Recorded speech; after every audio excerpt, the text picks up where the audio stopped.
होकर जो विवेकानंद योगाश्रम में रविवार को सुबह 8 बजे से आरंभ होकर करीब करीब 11 बजे तक कार्यक्रम चलेगा। भगवान सूर्य की विभिन्न कथाओं के माध्यम से भगवान सूर्य के निमित्त विभिन्न प्रकार के यज्ञ इत्यादि मंत्र इत्यादि के द्वारा यज्ञ में आहुतियाँ देकर भगवान सूर्य के तमाम कष्टों को दूर करने के लिए, जब सूर्य शेष नहीं होता तो बहुत सारी समस्याएं देता है कुंडली के अंदर।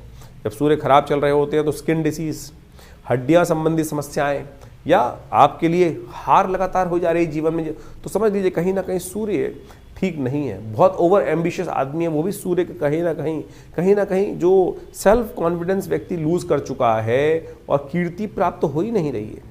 कीर्ति का संबंध भी सूर्य के साथ होता है, आत्मा का संबंध भी सूर्य के साथ ही है। तो जितने डिप्रेशन की बहुत सारी बीमारियां हैं, बहुत सारे लोग केवल चंद्रमा से जोड़ते हैं उसको, लेकिन यदि सूर्य बलहीन है कुंडली के अंदर, या पापग्रह युक्त है, या अच्छी अवस्था में नहीं है, या नवांश में अच्छी अवस्थाओं में नहीं है, ग्रह खराब ग्रहों के साथ बैठा हुआ है, तो इस प्रकार की समस्याएं उत्पन्न करने का योग दे देता है। अब है तो है, जो योग है उसको ठीक कैसे किया जाए, तो ऐसे शुभ मुहूर्त जो आ जाते हैं उस समय में हमको इनके छोटे छोटे निदान जो हैं वो कर हम बहुत बड़ा लाभ अपने जीवन में प्राप्त कर सकते हैं। तो इसलिए हमने ये सारा रहस्य आपके समक्ष रखा है। उपाय बहुत सरल है, बहुत सीधा साधा है। हींग लगे ना फिट करे, रंग चोखा हुआ, कोई बहुत पैसे खर्च करने की ज़रूरत नहीं है। लोग लाखों रुपए के कुछ ना कुछ, कोई माणिक के पहनने के लिए खर्चा कर देता है, कोई सोने की अंगूठियाँ पहनने के लिए खर्च कर देता है, कोई लाखों रुपए के दान करने की व्यवस्था कर देता है। तो सीधा सरल तरीका है, भगवान के मन दिव्य से उनको अर्घ दीजिए, यज्ञ में बैठिए। हमारे आश्रम में रविवार वाले कार्यक्रम में कोई धन नहीं लिया जाता। बहुत सारे लोग कहते हैं कि कोई मेंबरशिप फीस, किसी प्रकार भी कोई खर्चा नहीं है। आप आएँ, चाहें तो बैठ के हमारे साथ उस कार्यक्रम में भाग लें। माँ भगवती आपकी समस्त मनोकामनाएं सिद्धि करें। तो ऐसे में तो बड़ा सुंदर योग बना हुआ है। सप्तमी का, गुप्त नवरात्रि में सप्तमी का योग भी है और साथ साथ गुप्त नवरात्रि का यज्ञ भी चल रहा है। तो आप इस कार्यक्रम में अवश्य भाग लेकर माँ भगवती की कृपा अपने जीवन में समस्त कष्टों को दूर करने के लिए अपना सकते हैं। तो 26 तारीख को कुंभ राशि वालों के लिए ग्रहों का योगा योग जो बन रहा है वो भी जान लीजिए कहाँ कुछ आपके साथ ग्रह करने की इच्छा में है। देखिए इस वक्त आपकी राशि के दृष्टिकोण से यदि 26 तारीख को देखा जाए तो अष्टमी तिथि विद्यमान है, सोमवार है, भारत का गणतंत्र दिवस है। और भारत के लिए तो बड़ा गौरव का विषय है कि हम जिस प्रकार से चलते हैं इस देश के अंदर, कि उसकी संविधान की पुस्तक का निर्माण भी इसी दिन एक्शन में आया था। तो आप सब गणतंत्र दिवस के लिए बहुत बहुत शुभकामना आपको।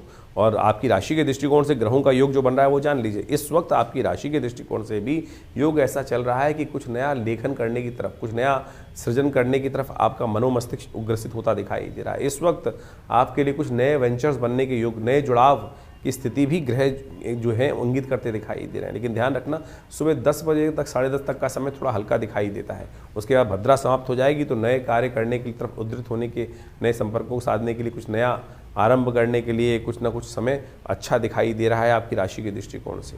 स्वास्थ्य के मामले में थोड़ा ध्यान देने की ज़रूरत है क्योंकि आपके कई सारे ग्रह 12वें भाव में एकत्र हैं और वो कहीं ना कहीं थोड़ी छोटी बातों पर कुछ ना कुछ मनोमस्तिष्क में उद्वेग उत्पन्न करते दिखाई दे रहे हैं। तो कुंभ राशि वालों थोड़ा शांत रह के काम करना के लिए बहुत ज़रूरी है, इस बात का ध्यान रखें। सोमवार का अवसर है, भगवान शिव का सुंदर पूजन करें, उनका दूधाभिषेक कर माँ भगवान शंकर का आशीर्वाद लेने का प्रयास करें तो अच्छा रहेगा। 27 तारीख का दिन नवमी तिथि विद्यमान है। इस दिन मंगलवार का अवसर है और चंद्रमा इस दिन उच्च के होने जा रहे हैं आपकी राशि के दृष्टिकोण से। मान लीजिए ये आपके लिए बहुत श्रेष्ठ योग बनकर तैयार है। आपकी जो विचार हैं बड़ी उत्कृष्टता पे आगे बढ़ते दिखाई देंगे, लेकिन थोड़े खर्चे अत्यधिक होने के योग दिखाई दे रहे हैं। ध्यान रखिएगा, खर्चों पर नियंत्रण करना बहुत ज़्यादा ज़रूरी रहेगा। इस दिन ग्रह नक्षत्रों के दृष्टिकोण से आपके लिए जो योगा योग बन रहे हैं वो भी जान लीजिए। आपकी राशि के दृष्टिकोण से जो ग्रहों का योगा योग विशेष तौर पर आपके लिए बन रहा है वो सीधा सीधा बताता है कि कई कल्याण के अवसर आपके हाथ में आने के योग बनेंगे, लेकिन आपको उनमें चुनना पड़ेगा कौन सी चीज़ अच्छी है। कुछ कूड़ा भी आपके साथ आता दिखाई दे रहा है अच्छी चीज़ों के साथ साथ, तो गलत तरफ न जाकर सही चीज़ चुनने का यदि आप योग बना लें शांति भाव से, प्रत्यक्ष रूप से छोटी चीज़ों को भी देखने का आपको प्रयास करना चाहिए। 27 तारीख के दिन एक खास योग बन रहा है, वो आपको अच्छे से समझ लेना चाहिए। इस दिन गुप्त नवरात्र की 9वीं तिथि है और साथ साथ मंगलवार का योग भी बन रहा है। ये मंगल को जब भी कोई अनुष्ठान जब पूर्ण करने का योग बनता है तो कहा जाता है ऐसे में मनोकामनाओं को सिद्धि के लिए अद्भुत योग बनता दिखाई दे रहा है। नवमी और मंगलवार का योग माँ भगवती को प्रसन्न करने के लिए बड़ा सुंदर, ग्रह नक्षत्र चंद्रमा उच्च के होकर विराजमान है इस दिन। तो ये योग मनोकामना सिद्धि के लिए बड़ा अद्भुत शास्त्र के दृष्टिकोण से वर्णित किया गया है। हमने विवेकानंद योगाश्रम में जो 9 दिन से चल रहा गुप्त नवरात्रि का यज्ञ है, माँ भगवती का चंडी यज्ञ जो चल रहा है उसकी पूर्णाहुति की वेला रहेगी। और साथ साथ मंगलवार का सुंदरकांड का पाठ रखने का भी हमने सुंदर कार्यक्रम रखा है। तो आप इस सुंदर योग पर माँ भगवती की सुंदर स्तुति और साथ में हनुमान जी का मंगलवार का सुंदर योग जो बना है ना, उसका सानिध्य लेने का प्रयास कीजिए। माँ भगवती की कृपा से समस्त मनोरथ सिद्ध होने के अद्भुत योग आपकी राशि में बनते दिखाई दे रहे हैं। ध्यान रखिएगा, ये योग बहुत ही चमत्कारी है, बहुत ही मनोकामनाओं को सिद्ध पूर्ण करने वाला है। हमने 9 दिन तक जिस प्रकार से माँ भगवती की सुंदर आराधना करने का योग बनाया है, जो भगवती के विभिन्न यज्ञ 9 दिन तक सप्तशती के यज्ञ चले हैं, उसके साथ साथ अंतिम में भंडारा और साथ साथ माँ भगवती की सुंदर आरती और सुंदरकांड मंगलवार पढ़ने के कारण से जो हमारा रेगुलर सुंदरकांड चलता है शाम के समय, उसका एक भव्य कार्यक्रम विवेकानंद योगाश्रम में रखा गया है। आप सब सादर आमंत्रित हैं। इसी अवसर पर, नवमी के अवसर पर कहा जाता है कि जो भगवती का दर्शन नवमी के दिन करते हैं, और ये दुर्गा सप्तशती के अंदर स्वयं एक जो 12वां अध्याय वह वर्णित है, माँ भगवती दुर्गा उनकी मनोकामना सिद्ध कर देती हैं पूर्णता। और उसमें मंत्र आया है, सर्वा बाधा विनिर्मुक्तो धनधान्य सुतान्विता मनुष्यो मत प्रसादेन भविष्यति न संशया, कि ऐसे में कोई संशय नहीं है। तो आप सब सादर आमंत्रित हैं इस जो पूर्णाहुति का यज्ञ है इसमें भाग लेने के लिए। तो ये करीब करीब शाम के 5 बजे से कार्यक्रम आरंभ होकर जो करीब करीब रात्रि में 10 बजे तक चलेगा। आप सब सादर आमंत्रित हैं विवेकानंद योगाश्रम में इस नवरात्रि के साथ साथ सुंदरकांड के पाठ में।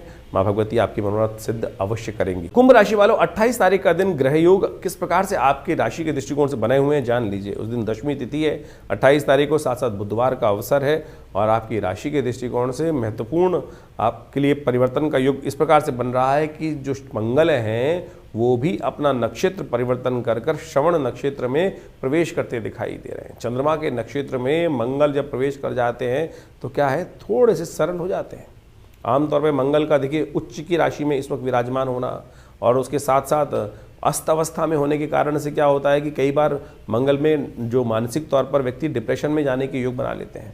तो ऐसे में अब चंद्रमा जो है, मंगल जो है श्रवण नक्षत्र में, शुक्र भी श्रवण नक्षत्र में आ गए हैं और बुध भी श्रवण नक्षत्र की तरफ अग्रसित होते दिखाई दे रहे हैं। तो इन सब के प्रभाव से बहुत जल्दी आपके मनोमस्तिष्क में कुछ नया लाभ देने के योग बना सकते हैं। सामर्थ्य और हिम्मत में, कुछ पौरुष में अद्भुत प्रकार का परिवर्तन होने का योग ग्रह बनाते दिखाई दे रहे हैं। तो इसका लाभ आपको मिलने की स्थिति बहुत जल्दी बनती दिखाई दे रही है।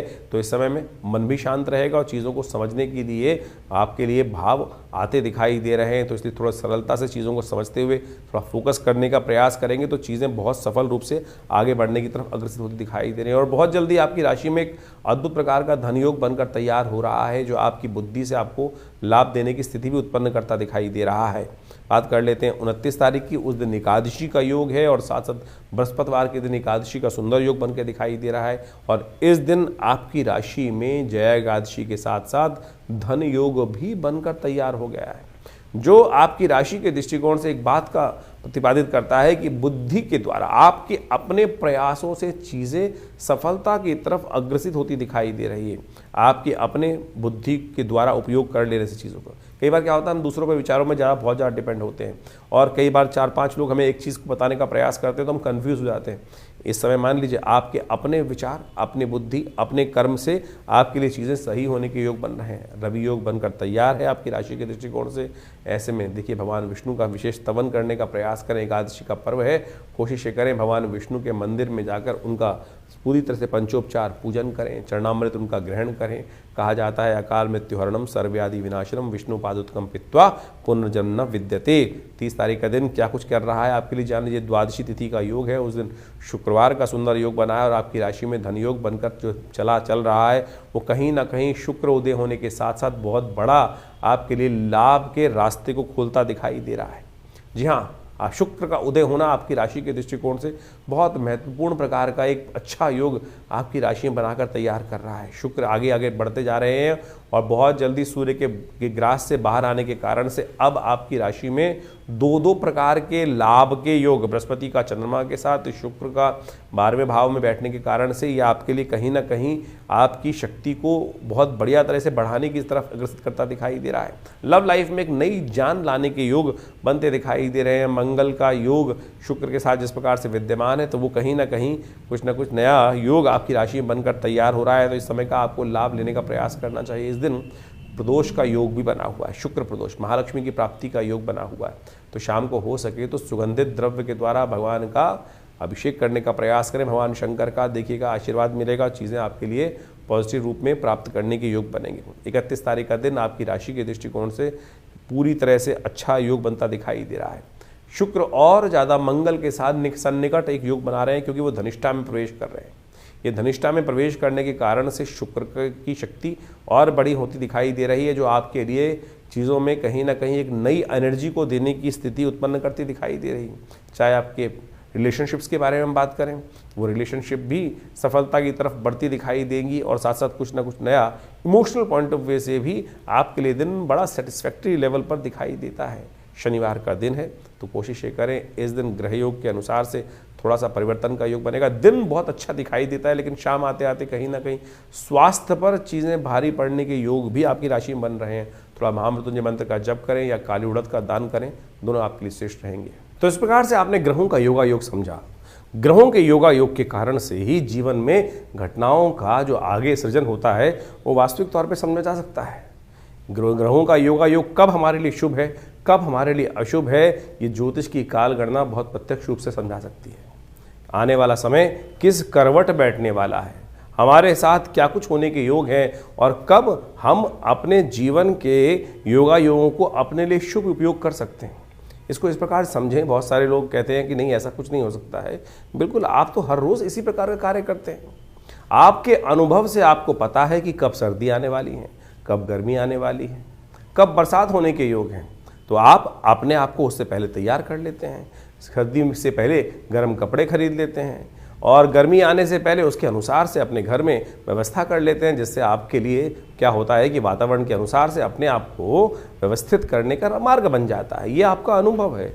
ज्योतिष भी वही है, उसकी और सूक्ष्म गणनाएं हैं कि किसके अनुसार से अप्रत्यक्ष रूप से क्या कुछ घटनाएं हमारे साथ होने वाली हैं, और कैसे हम उसको अपने जीवन में रक्षात्मक तौर पे यूज़ कर सकते हैं। कब हमारे लिए लाभ का समय है और कब हमारे लिए समय कष्ट वाला है। जैसे किसी के लिए कभी जन्मपत्री में समय चल रहा होता है, कोई दशा महादशाएं अंतरदशाएं किस प्रकार की बन रही हैं, ढैयाएँ बन रही हैं, अशुभ योग बन रहे हैं, कभी शुभ योग बन रहे हैं, कब जीवन में भाग्योदय का योग बनने वाला है। तो उस समय में अगर मिट्टी में भी हाथ डालोगे तो सोना बन जाएगा, और समय खराब चल रहा हो और ऐसे में पता ना हो तो क्या होगा कि गलत जगह फंस जाएंगे। सोने में के हाथ यदि मिट्टी में डालेंगे और वो परिवर्तन किस प्रकार से हो जाएगा, राख में परिवर्तित हो जाएगा। तो यही जो समय की काल गणना का ज्ञान है, काल चक्र ज्योतिष विज्ञान के अनुसार से आप समय को प्रत्यक्ष रूप से समझ सकते हैं। तो इसलिए अपने मन मस्तिष्क को भ्रांति में ना रखें। बहुत सारे लोग तथाकथित तौर पर आप ज्योतिष के ऊपर कई प्रकार के प्रश्न चिन्ह खड़े करने का प्रयास करते हैं, और बहुत सारी अनेक व्यंग्यात्मक तौर पे बहुत सारी बातें चलती रहती है। हम भी देखते रहते हैं कभी कभी बहुत सारे लोग व्यंग्यात्मक तौर पे जिन्होंने मजाक उड़ाना है वो मजाक उड़ाते रहेंगे। तो आप कोशिश ये करें, ज्योतिष विज्ञान के माध्यम से लाखों वर्षों से लोगों ने इसका लाभ लेते आए हैं, और प्रत्यक्ष रूप से आप भी अपने जीवन में ग्रहों की गणनाओं को अच्छे समझकर कार्य करने का प्रयास करें। चिंता ना करें, कई कुंडलियों में बहुत सारे अशुभ योग होते हैं। कोई कई अपने मनोमस्तिष्क में ऐसी विचित्र विडंबनाएं लेके बैठ जाते हैं। अब क्या हुआ, किसी के बच्चे की कुंडली में जन्म हुआ और वो मांगलिक निकला, या कोई और योग निकल आया, किसी कुंडली में अशुभ के मुद्रम योग निकल आया, और तो उसके कारण से बहुत सारी भयावह स्थिति बन जाती हैं। लेकिन यदि आपका ज्ञान सही है, ज्योतिष के अंदर कारण जान के निवारण के मार्ग भी तो जगह जगह समय समय समाधान जो है वो जगह जगह बताए गए हैं, और सत्य माने वो समाधान प्रत्यक्ष रूप से कार्य करते हैं। चाहे वो महामृत्युंजय मंत्र हो, चाहे वो लक्ष्मी प्राप्ति के मंत्र हो, चाहे वो विभिन्न प्रकार के अनुष्ठानित चीज़ों में किए जाने वाले प्रयोग हों, उनके द्वारा सब चीज़ें परिवर्तन करने का मार्ग बिल्कुल प्रत्यक्ष रूप से बन सकता है। सकल पदार्थ है जग माही, और एक बात समझ रहे हैं, कर्महीन पुरुष पावत नाही। तो इसलिए ऐसा कुछ नहीं है जिसको आप परिवर्तन की तरफ नहीं ले जा सकते।